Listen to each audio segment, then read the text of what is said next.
திண்டுக்கல் தெற்கு ரத வீதியில் சுகாதாரமற்ற முறையில் தயாரித்த 2 சமோசா கடைகளுக்கு சீல் வைத்து ரூபாய் 10,000 அபராதம்.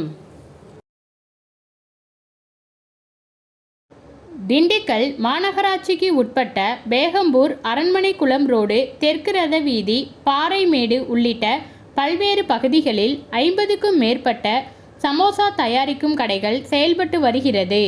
இங்கிருந்து திண்டுக்கல் மற்றும் இதனை சுற்றியுள்ள 20 கிலோமீட்டர் சுற்றளவில் உள்ள கிராம பகுதிகளிலும் விற்பனைக்கு கொண்டு செல்லப்படுகிறது. அதிகாலை முதல் இருசக்கர வாகனத்தில் கடைகளுக்கு விற்பனைக்கு கொண்டு செல்லப்படும்.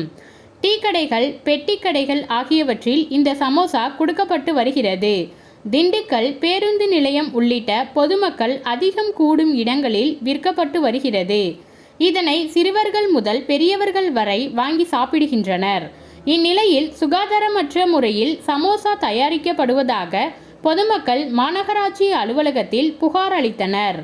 அதன்படி மாநகராட்சி ஆணையர் ரவிச்சந்திரன் உத்தரவின் பெயரில் சுகாதார ஆய்வாளர்கள் நகர் பகுதியில் திடீர் சோதனையில் ஈடுபட்டனர். வெள்ளிக்கிழமை காலை 11 மணியளவில் 27வது வார்டுக்கு உட்பட்ட தெற்கு ரத வீதி, நாராயணபிள்ளை தெருவில் சுகாதார ஆய்வாளர்கள் தட்சிணாமூர்த்தி, பாலமுருகன் ஆகியோர் தலைமையிலான குழுவினர் சோதனையில் ஈடுபட்டனர். தங்கவேல், பரமசிவம் என்ற 2 நபர்களின் கடைகளில் சுகாதாரமற்ற முறையில் சமோசா தயாரித்து வைக்கப்பட்டிருந்தது தெரியவந்தது.